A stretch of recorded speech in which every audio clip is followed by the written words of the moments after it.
Now we'll convert both of these objects into blocks. So for converting into block, you can select this create block tool, and now let's give it a name. So I'll name it as window 5 inches. Now click on this pick point and specify a pick point, which will be this point, the midpoint of the top line.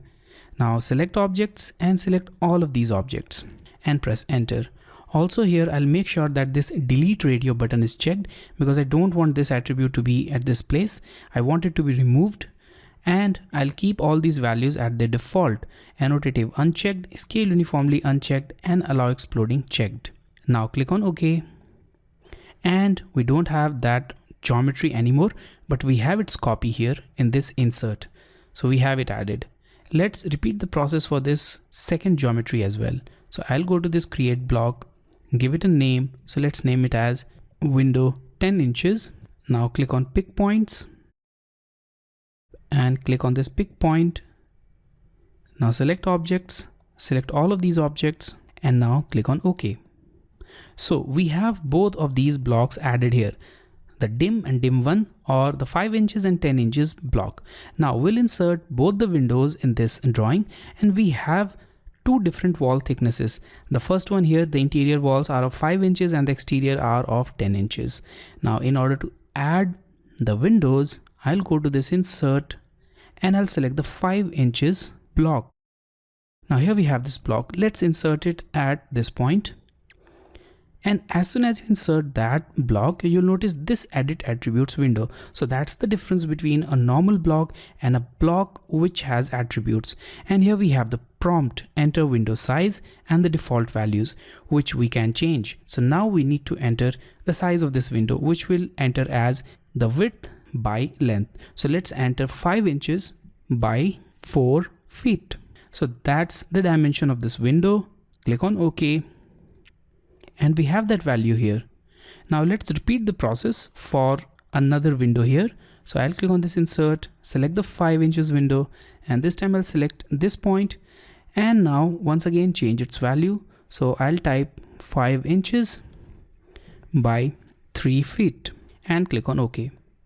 So in this way, the single block can be used to enter different values using attributes.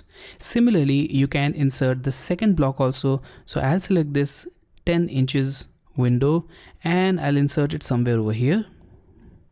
And once again, I'll enter the value. So I'll type 10 inches by 4 feet.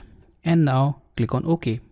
And here we have it. In a similar way, you can add as many windows as you want in this drawing, and they will be added with their respective attribute values.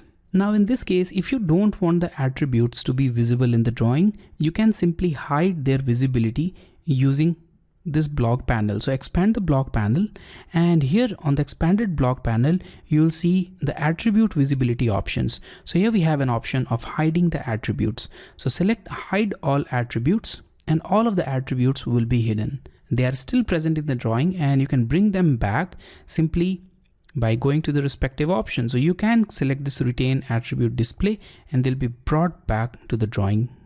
Now in the previous video, I have already mentioned that when you explode a block, it will return back to its respective geometries.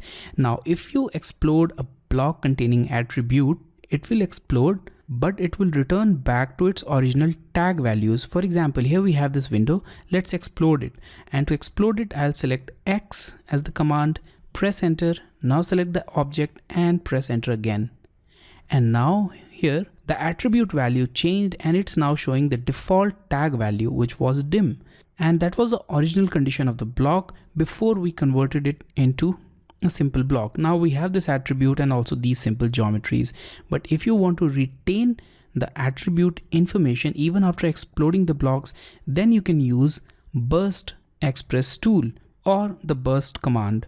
So instead of exploding it, select burst, press enter, and now select the block and press enter again. So in this case also, the block has been exploded. You can see their respective geometries, but the attribute definition or the attribute value has been retained in this case. And this is no longer an attribute values. This is simply a text. So this was all about creating simple attributes and inserting them in our drawing.